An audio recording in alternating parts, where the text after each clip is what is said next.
God forbid you just stop the car until the track is definitely clear. I mean, when have you seen a hurricane in Texas? Well, it happened that day.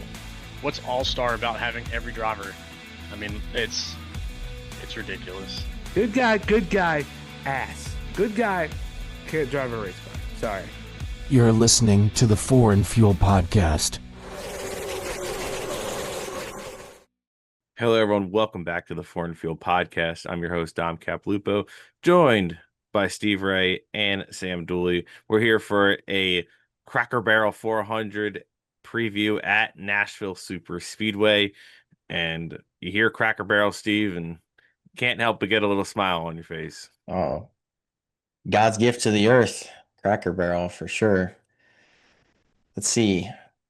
Forget the race for a second. I'm feeling like chicken and dumplings. You get biscuits with apple butter, some fried apples, some hash brown casserole. You have to go. If you go to Cracker Barrel, if you get anything else other than sweet tea, I feel like that's sacrilegious.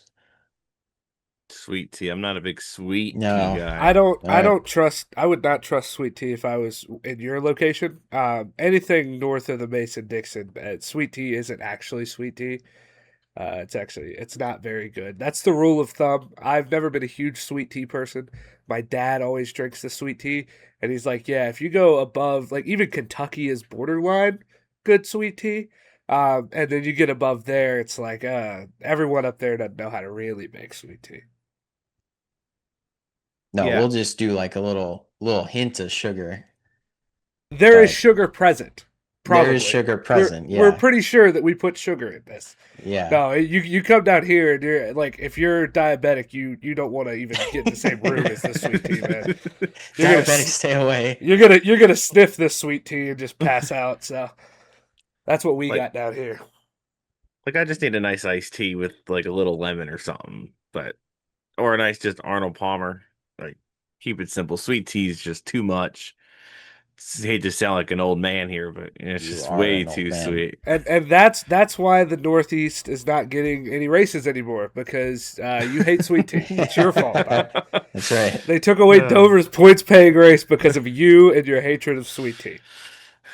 Oh, it's unfortunate that we finally cracked the code, and I'll work on it. I'll work on it for sure. So my Cracker Barrel order, you got to get the country fried steak. And if it's, for breakfast, you're getting that with eggs.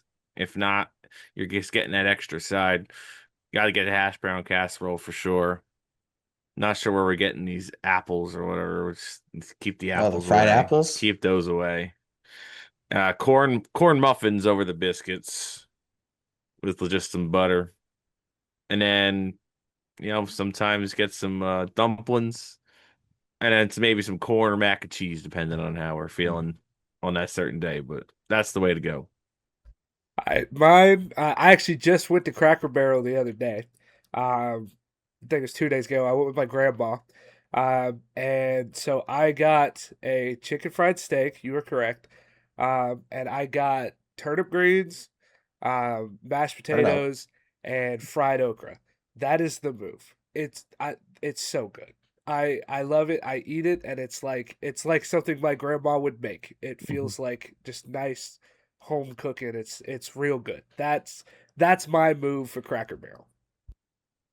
And do you guys play the peg game? Of course. You have to. Yeah, I sat there and did it the entire time that we were waiting for our food to come out. It's just so much fun, and it's nice because most restaurants, if you want to do something before your food comes out, everyone's always on their phones and looking at here. That's a good thing you can do with your hands and still carry on a good conversation because you're not face deep in your phone. Mm-hmm. So I really like having that. And you got the checkers that they have outside in case there's a wait. It's a wonderful establishment, and it wasn't that expensive when we went either. 2 people ate for under $30, so you can't really beat that for good fine dining like Cracker Barrel. Absolutely. Gift shop's always a must when you got to look through the gift shop too, and just a fantastic experience overall at Cracker Barrel. Highly recommend. Unfortunately, being in New Jersey, there's not too many here, so I always try to take advantage when I go on trips down, more south. like Atlanta, you already know we're going. I don't even care what anyone says. We're going the Cracker Barrel, whether they like it or not. Hey, if it's just got to be you and me, it's got to be you and me then. It's date night. Date night with Dom and Steve. Oh man. Well, I say before we get into some Nashville talk, for the All-Star race, I had you guys do a keep 3, cut 5. So instead of holding this back, let's just do one right here. We did they did the Hall of Fame voting last week, and I figured let's just do keep 3, cut 5, not necessarily NASCAR Hall of Famers. Well, actually, I think they all are. Yes, they are all NASCAR Hall of Famers. So you're gonna keep 3, cut 5 here. You guys ready for this? Ready? Are we a team again? Yes, you were a team All again. right. What was it? The Team fat Fat Boys, I Team think. Fat Boys? Yeah. Fat Fellas. I Fat can't remember. Fellas. There we go. Yeah. Slap hands. High five. Team Fat Fellas. All right, fat fellas, you're starting off with cousin Carl Edwards. And then remind us again, this is just like we're starting a 4-car cup team. You're getting 3. We're getting 3-car 3. cup team. Oh yeah, you're right, because you said And he cut said 3, they're okay. he said they're all Hall of Famers. Yep. My heart wants cousin Carl. My head says no. Man, Carl was really And this good. is like, just like their whole body of work. I'll even say, just think of them in their prime. Well, the thing about Carl Edwards is there was never not a prime. Yeah. So some would say he quit in his prime. Well, he is on prime. He's on prime. Hey, there we go. Alliteration. Yeah, I'm gonna go with no. My heart wants to go with yes, but I feel like we're looking down the road. There's gonna be some bigger names that may need to be Yeah. in there. Especially if they're all Hall of Famers. They're in there for a reason. So Yeah. yeah, sorry, Carl. We're gonna cut you. Reluctantly. All right. Next up, Texas Terry. Terry. Didn't Terry only end up with like 20, like low 20s in wins? A couple championships though. I'm leaning towards cut.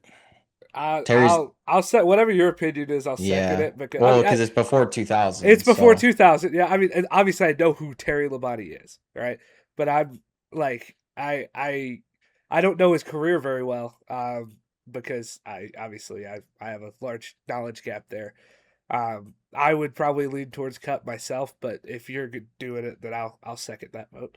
Yeah, I mean, yeah, Terry in his own ways was very, very good, but it just seemed like that, man, once the mid to late 90s hit, he just was the second guy at Hendrick because Jeff was winning everything. So Now, if we were doing this on paint schemes, those peak. Those Peak. 5 cars were so peak. Oh, so good. So, but unfortunately, I don't think the paint schemes are enough to get him over. Yeah. Hey, side note, since you brought that up, we should do a keep 3, cut whatever on paint schemes. Yeah, keep that one in the. We'll put that in the memory bank. Put that in the memory bank. All right, but we're cutting Terry. All right. Well, younger brother Bobby.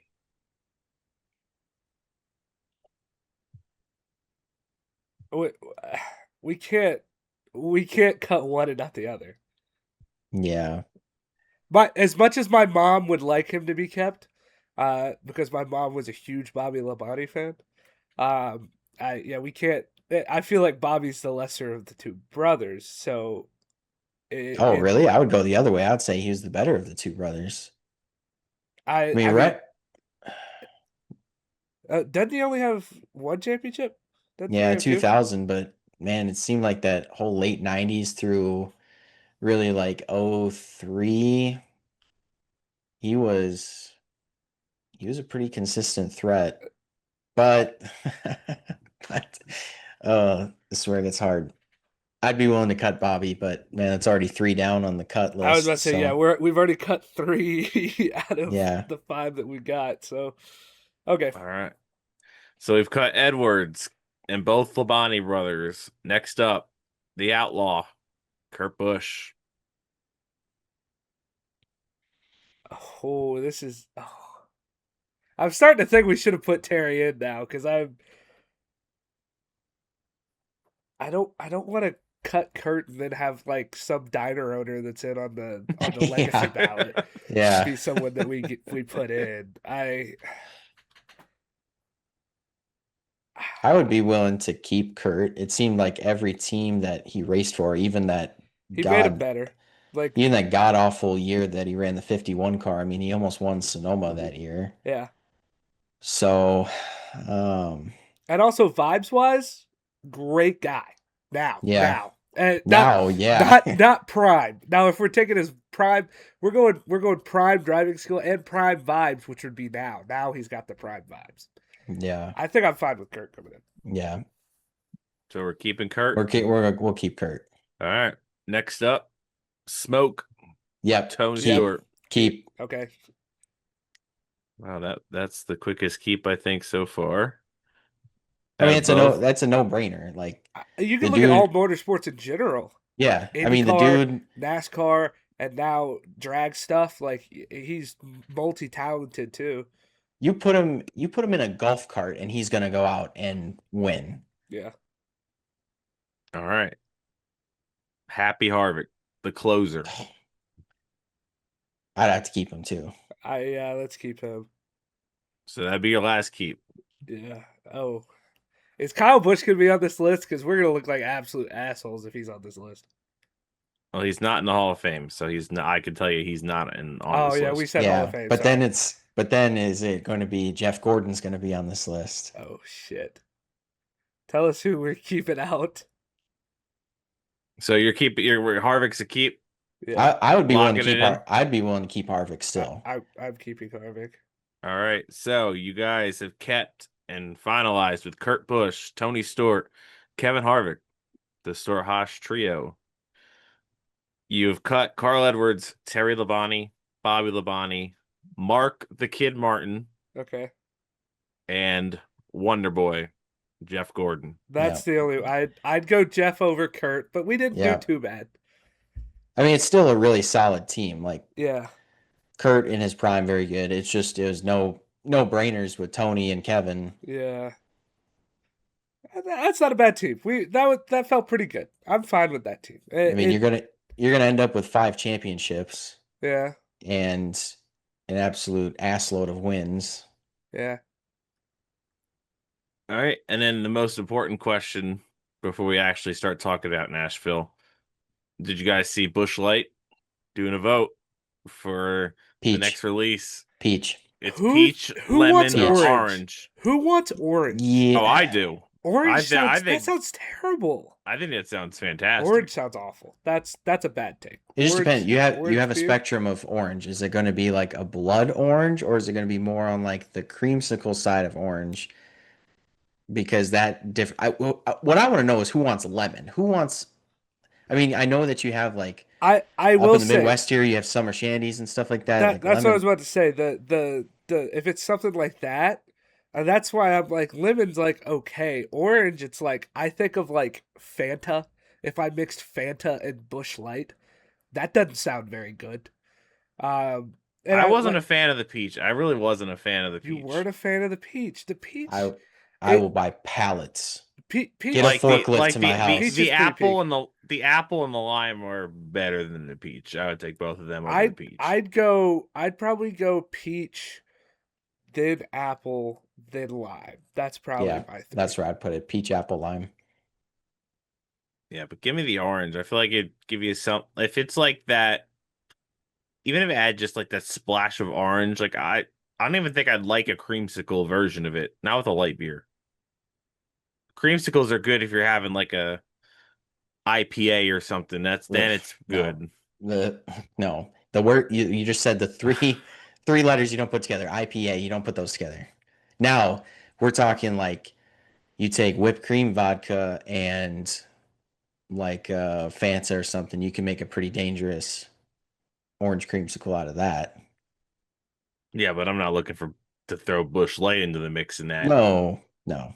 That's why if it's orange, I think it's more of like a blood orange kind of like flavor to it, which sounds fantastic. Yeah. See what Bush needs to do is that if you have these 3 flavors, it's perfect to set up a variety pack then. Yeah. Because even if you do a 24 pack, then you have 8 of each flavor. Mm-hmm. No, for sure. So if you're listening to this and you're a Busch Light advocate, make sure you let us know what flavor you're picking, because that's the most important thing you're going to get out of this episode. I was about to say, now we've had our talking Cracker Barrel, our talking sweet tea, and our talking Busch Light flavors. I wonder if we'll start talking NASCAR at some point. Maybe. I don't know.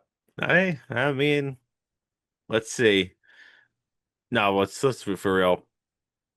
Shout out Ricky Stenhouse Jr. and Nos for running a throwback Kyle Busch NASCAR, which is pretty awesome. The only thing I could say is I did see people commenting it was like they should have did the Kyle Busch paint when he won at Nashville and in the NASCAR.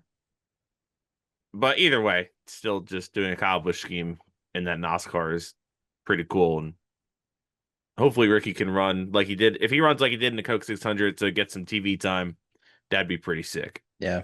And if Ricky happens to go out and win, do you think he's going to smash the guitar in You have to. victory lane? Well, you have to. I think any driver that wins should at least mimic it. Yeah, for sure. So, Nashville Superspeedway, we've had 5 cup races there since 2021. Had 5 different winners. It's one of those tracks where it seems to lend to a different guy kind of taking over every season.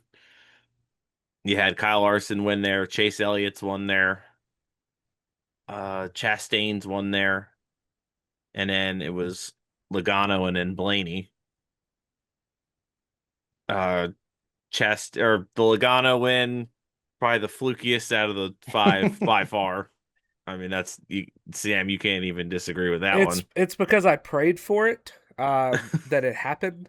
You were next to me. I was Yep. down on my knees. That was what 3 cautions in a row that I was like, please just make it to the line. And then I had to pray for it again. Then I prayed for it a 3rd time. Yeah, and it worked. I was a very excited young man that day. That was quite fun. Yeah, legend has it that he still hasn't ran out of fuel from that day. Yeah, it's amazing. Now, Zane Smith had his best career finish that day. He finished 2nd. But last year, you kind of saw it kind of started with the Coke 600 for Hocevar. This is kind of like then he followed it up with a 2nd place run at Nashville, and then led laps at Michigan and was leading with 20 to go there. So this was kind of like the breaking out for Carson Hocevar last year. This kind of sequence of races. I mean, he was very upset after the Coke 600. So we'll see if Hocevar is back in the mix this weekend. We'll see if the 12 team gets back into the mix here. They've been kind of out of it for a little bit after a strong start to the season for them. And then William Byron. I mean, if their Coke 600, or really the whole beginning of the season, is indicative of what we're going to see, he's not going to be battling 3 wide with Hamlin and Blaney again this Sunday. Yeah, really the thing for Blaney is that we know that Blaney is going to give the car a good run. It's just how many spots is he going to lose on pit road that's going to take him out of contention ultimately. He's lost more spots on pit road under caution than Connor Zilic has points this season. Oh, no. Or no, Chastain in points this season. Chastain has 238 points. Blaney has 239 spots lost on pit road under caution. That's so bad. We are what? 13 races in here? That's it. So that's an average of 239 divided by 13. That is an average of 18 spots lost on pit road a race. Dude, I got no words. And they've made changes too. That's the craziest thing is they tried making changes, and it's still like, at what point? Like I assume all of Penske shares the same like pit crew coach. I don't think it's team by team different pit crew coach, so I don't think it would be that. Like seriously, I don't know what it is, and it's a problem every year for him. Like, could it be something with the way that he pulls into the stall? Which, I mean, it's all kind of standard. Like everyone kind of pulls in the same way. and it's not like you're getting jackknifed all the time. Like I would be interested to kind of see what like a pit crew coach for one of these teams would have to say about like what's going wrong with them. Is it really just they've got bad guys that are making bad mistakes, or is it like something deeper that for some reason it follows this team? You could have a whole different set of crew members and it would still be the problem. Like it's just it's really it's to a point where it's so bad it's fascinating to me, like how it consistently happens like this. Yeah, I just don't understand it. I At what point does it, like, it's just not going to fix itself magically. And you're at that point where you're going to run out of time before you make even bigger changes to the pit crew, to where then you're really I mean, at this point, I don't know if it can get any worse. So I'm thinking you kind of need that, like, maybe 10 race runway before the chase to give, the new group time to gel together.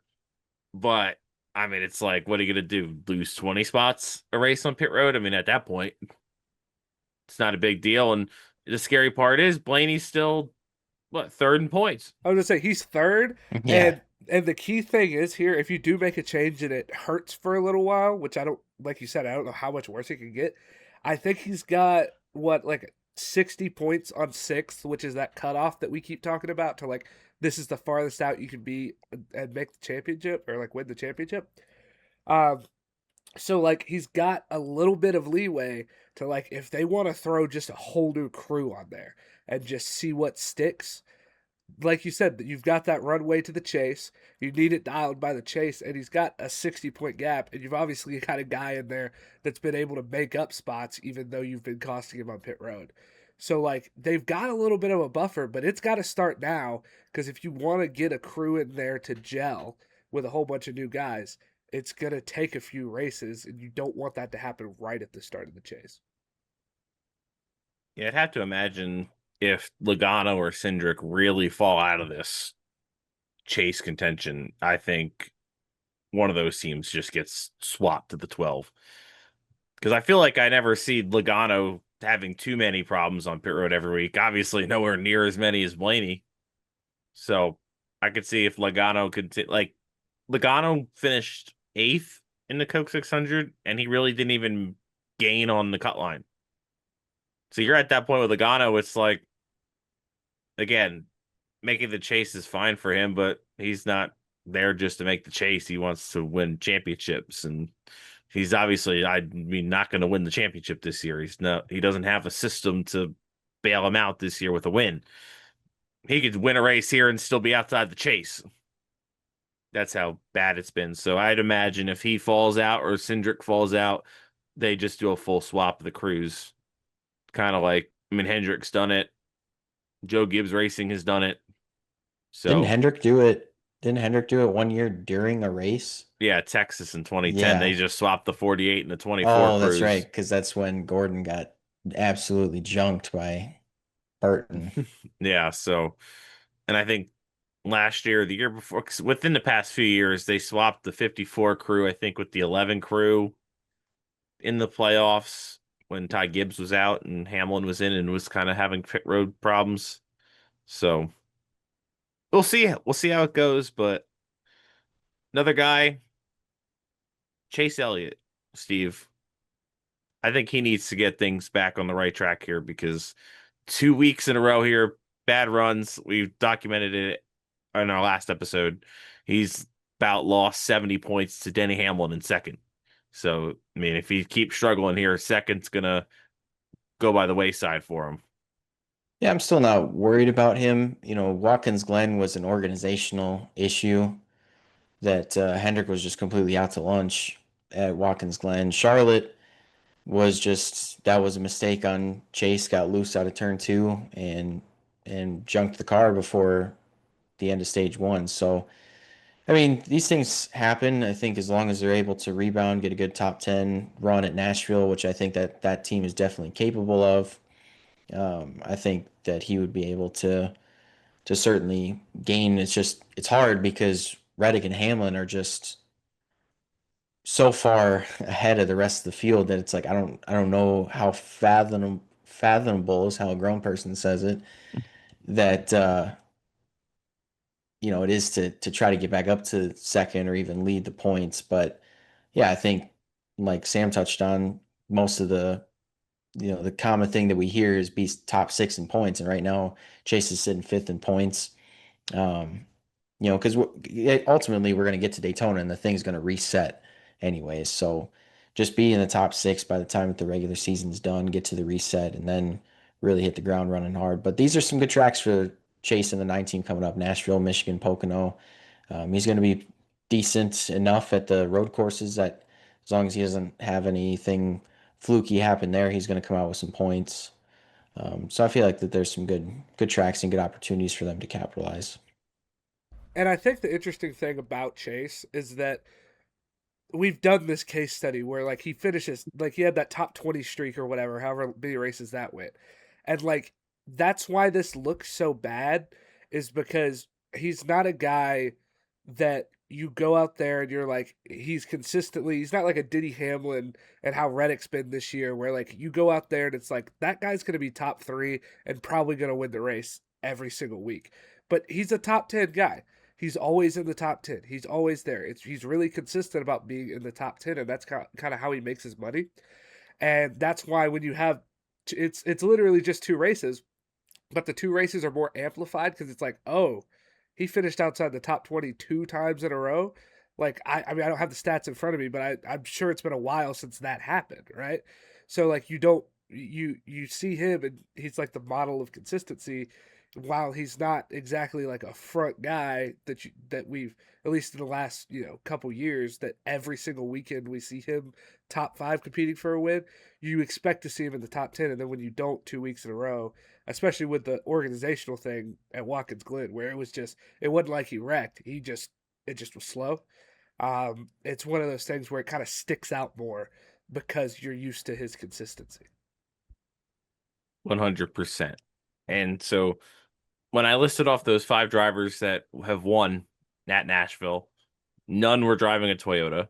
So Toyota has been shut out from winning in the Cup Series at Nashville. You'd have to think that's on their mind going in there this weekend, trying to get that first win there, especially after kind of giving away the Coca-Cola 600 and a couple other races this season. I mean, there's a realistic chance that, I mean, outside of like Watkins Glen, that a Toyota could have won every race this season. And that's the scary part. You can't say that about Ford or Chevy. And I mean, the Toyotas need to try to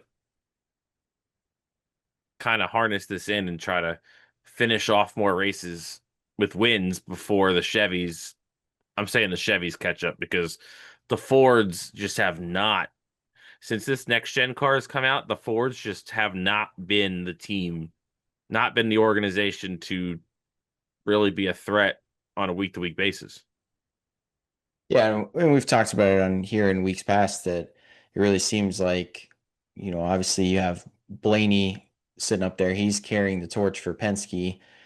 You have the 3 RFK cars that are all just kind of on top of each other, but they're not like a top 5 team yet. They're still in the 10th to 15th range. Now, they're all going to run around there. And kind of get a top 5 here and there. So it's like they're not at the point. They've certainly made great improvement since a couple years ago, but they're not at the point where all of a sudden it's top 5s and contending for wins every single week from RFK. So there is still a little bit of a lull, and we're waiting for them to break out of it. But yeah, what the Toyotas are doing, man, they're just insane. They're a bunch of aliens or something. Yeah. So we'll see what happens this weekend. And I think it's a good point or a good time to go into. Well, we did the cut 3, keep 5, or keep 3, cut 5. Steve, do you have any trivia for us? Let me see what we got for Nashville. I don't have anything specific, but there was something that stuck out to me. I mean, Sam's got a chance because we can't go beyond 2021, unless we're talking about maybe if we go back Correct. to like the 50s at the fairgrounds. Okay, Yeah. then we're all on even playing Yeah. field. I think. Yeah. But I think at that point we all really don't know what the hell's going on. So what I have is the first race at Nashville Superspeedway for the top 3 series was April of 2001. Do you happen to know who won the race that day? This Was it This is a Bush race? Yes. I'm gonna go Mark Martin. Oh, close. Greg Biffle. Oh, my God. Hit the nail on the head. It was Greg. Sniped it. The late great Greg He said Biffle. close. I figured it was a Roush car. Yep.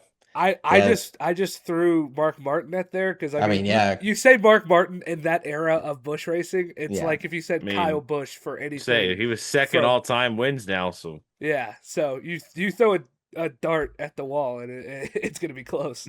Yeah. Yep. Just had to throw another little tribute to Greg in there. Yeah.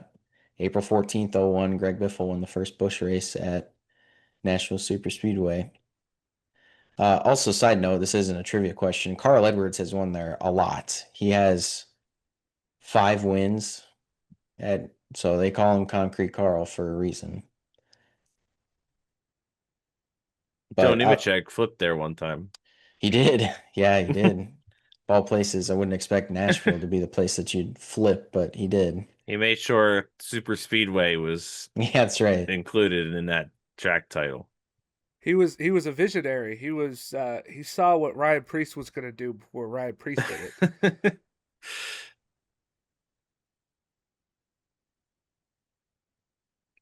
Man, so Greg Biffle, is that trivia? Biffle? Yeah, that was all I had because All right. we've only done 5 cup races there, so I really didn't have anything, and I was not going to venture into fairgrounds trivia. How many overtimes did me and Dom watch live 2 years ago? Ding, ding, ding. I think it was 4. I don't actually remember. Five. It was 5? Oh, yeah. See, I would have got that one wrong, too. Look at that. Oh, man. Well, What a great race. What a wonderful race. it was great until the scheduled distance. It was great.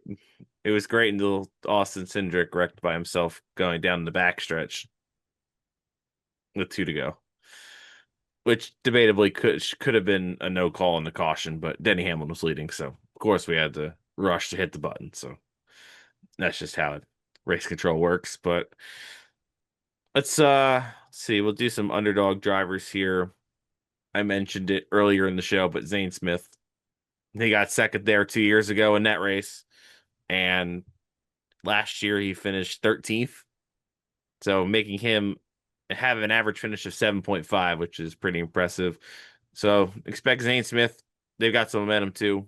Led some laps, the most career laps he's led in a race in the Coke 600. So momentum and a good track for Zane Smith.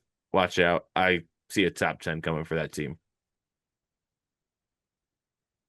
My underdog this week is going to be Bubba Wallace. 2 top 10s in 5 races at Nashville and an average finish in those 5 races of a 12 flat. So it's the speed from the Toyotas is there. The speed from 2311 is there. And Bubba Wallace running a sick Hardy's throwback. I think it all lines up for a good run for Bubba Wallace and the 23 team. I'm going to go for my underdog. I kind of wanted to go Suarez, but, you can't pick the guy that's 10th in points as your underdog. At least according to my rules that I personally set for myself. I'm going to go Eric Jones. He has a 16.3 average finish in the last 3, I think is what this is pulling. Mhm. And he's got 2 top 10s. And, Legacy, they've been all right this year. It doesn't feel like they've been as ass as they had been. So that feels like a slight improvement. So, I'll go with Eric Jones.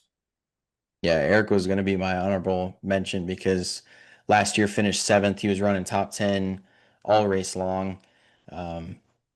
So yeah, certainly Eric has it figured out at Nashville. It was this point, Charlotte and Nashville last year of when the 43 team and really Legacy as a whole, but Eric specifically really started to find some speed during these summer months. So that's a good pick. I like that one.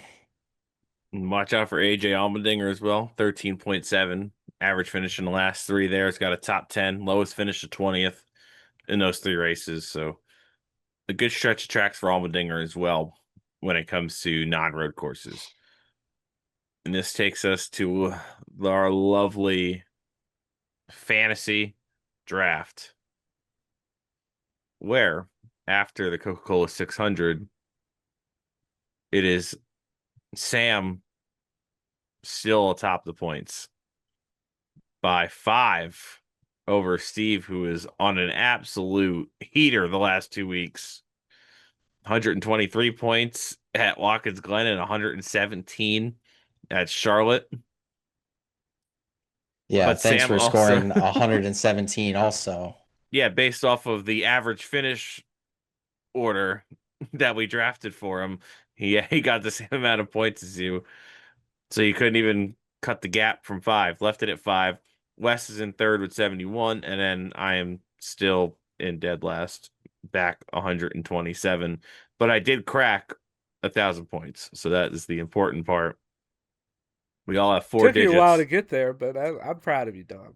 I'm real proud. It's of a long season. It's a long season. you. It's a long. It's a season marathon. for It's sure. not a sprint. The Well. name chasing me has changed, but not the lead yet. I I'm thought still for sure clinging when on. you got Logano last week, I was like, great, mile and a half. He's going to run 30th all race. I'm like, this is great. And then he goes out and scores 29 you have points. to trust the process.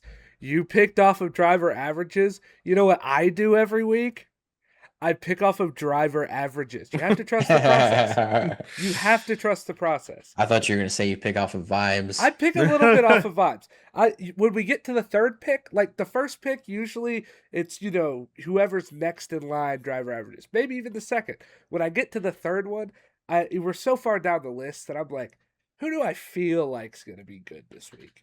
And then I it's a little bit of vibes. It's mainly just numbers that really don't mean much, especially for tracks like this where we've got 3 instances and 5 overall of being at Nashville. But I go by the numbers. I'm a nerd like that.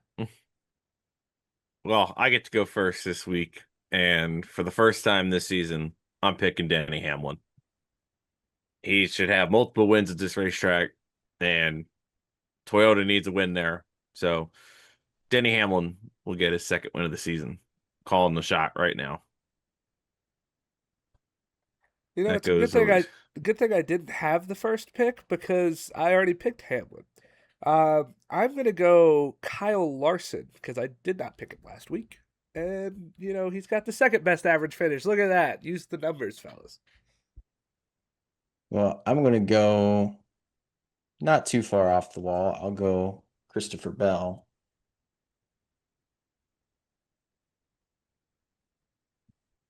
Wes, are we going off of average finish? Is that what we've determined? Yeah. Do you want to go up? Obviously, we guess found out that we're on 2 different websites here. So at that point, we're giving him Larson. well, Larson's gone. At that point, we're giving him Zane Smith You did and the Joey thing. Logano. You did the thing. Zane Smith and Logano. That's a pretty good wrap. We're giving him both Zane Smith and Logano Yeah. because he's got a wraparound pick. Okay. Yep. I'm going to go with Chase Briscoe. I said I was going to go strictly by the numbers. Bubba Wallace. I'm going Bubba Wallace. Technically, my next pick would be Carson Hocevar, but no. I'm going Bubba Wallace. I'm a homer, guys. Hand up. That's a little bit of bias. Shocking. Breaking news, folks. He's Hey, a homer. if I am there and I watch that 23 car finish first, I may have to do a backflip in the stands. It may happen. And then go to Hardee's afterwards. I'm going to Hardee's before because Hardee's closes early now because I don't know how they have enough money to sponsor all the stuff for NASCAR. It feels like they're going bankrupt. That's neither here nor there. This isn't talking Hardee's. We already got a food talk out of the way at the beginning. Dom, it's your pick. Sorry. All right, let's roll with. I'm picking fourth next week, so Reddick will never get to four at a track like Michigan. So I'll go Tyler Reddick and Ryan Blaney.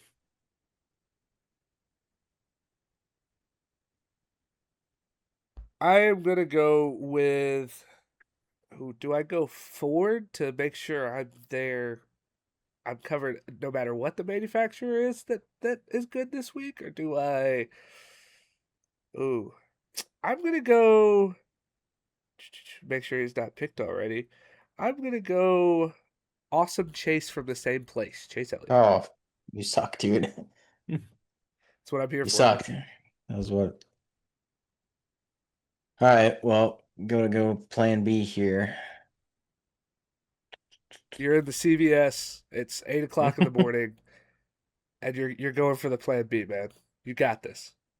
I promise you. No accidents. Yeah, and then you have to do that in bed. Never mind. Okay. Oh, you've probably never walked out with one. You've got two kids, man. Yeah. You got to I was the gonna say, counter. you gotta and make. you saw You the gotta old make lady that at the counter that embarrassing was walk gonna. to the. You You saw gotta an make old that lady that was embarrassing gonna walk to the judge you. employee and ask him to unlock the thing. You didn't want to ask the old lady. That's why you ended up with two kids. Now that's talking babies, everyone. Let's get back to talking NASCAR. Yeah. Oh, shoot from the hip and go William Byron. Yeah, I tell you what, how many times this season the person's pick was triple B's? That's right. Mine was not. Mine at Texas was Yeah, Byron, Byron, Briscoe, Briscoe, Blaney. Blaney. Now it's Bell, Briscoe, Byron. You're really working. Is that it? Maybe I'm just imagining things. That might be the only other triple B's pick. Which I guess you could pull out the meme of it's happened twice. If I had a nickel for each time Steve picked triple B's, we'd have two nickels. Yeah, which isn't a lot. So but that would it's leave happened twice. Wes with. Did anyone pick Kosovar? Well, I'm showing the fifth best average finish. I mean, he's only raced there once. I'm showing Daniel Hemrick has an average finish of 9th. On I'm me seeing and Dom's website, we're on drivers averages. Carson Hocevar is the best remaining average finish. Well, you want to go to the last three or all together? Oh no, all together he's still the next best too. Yeah. So, all right, Wes gets Hocevar it is. The Hurricane. And after doing some research, I had a triple B moment at Coda with Bell Busher Bush. So that. Oh, rest in peace. Yeah, Steve is not the only one, but Steve's done it twice now. So to recap our draft here, Sam, your points leader, going with Kyle Larson, Bubba Wallace, and Chase Elliott. Steve, second place, is going with Christopher Bell, Chase Briscoe, and William Byron. Wes, by the driver average finishes, is rolling with Zane Smith, Joey Logano, and Carson Hocevar. And myself looking to make up the gap here, going with Denny Hamlin, Tyler Reddick, and Ryan Blaney. Nashville, always a fun trip. Always a fun place to go. If you're listening to this in the morning and you're in Nashville, go out to Chiefs 3-7. 23-11 is taking it over. Maybe if you're lucky enough, you'll get to have a beer with Bubba Wallace, maybe a Tyler Reddick, Denny Hamlin, Corey Heim, or just, hey, I doubt MJ will be there, but you just never know. Maybe MJ will go up. Maybe Denny Hamlin will go up there. Well, maybe if you rage bait Travis enough, I'm sure he'll be there. Maybe you'll get him to chuck a chair off the roof of Chiefs. There you go. The next Morgan Wallen will be Travis. The Denny Bros. So I hate that I'm not in Nashville for the race. That was one of the best trips. The only thing that sucked about it was just when the race kept going after the scheduled distance. That's when it got really bad. So I hope everyone enjoys it. Any other last thoughts? I mean, just look for some. We'll see what the tires do. I don't know if Dover's any indication, but if that's the case, we'll see. I'm sure there's resin going on the track. I think they cover like from top to bottom there as well. I think that was like the inspiration for Dover, which the racing's been really good at Nashville. So I expect it to be more of the same. Hopefully we get that because Nashville's a good market and good racing, good vibes, good everything. Yeah, it's a great market for NASCAR to be in. It's just anytime that you can pack a whole bunch of people into Nashville, you know, it's always going to be a good time. So, and the racing has been honestly pretty good there. You know, concrete, the really big thing is going to be tire wear this week, and to see how the tires wear. But then also too, once the lights go down and the grip goes up, should make for a good weekend. This isn't a waxing crescent moon weekend, is it? It's not going to be extra gripped up. I don't think so, but I I'm mean, no I also can't say meteorologist. yes. I also can't say yes. I can't say yes or no. I'm no meteorologist, astrologist, astronomist. I don't know which one's which. Whichever one's supposed to know what the moon is. I don't know anything.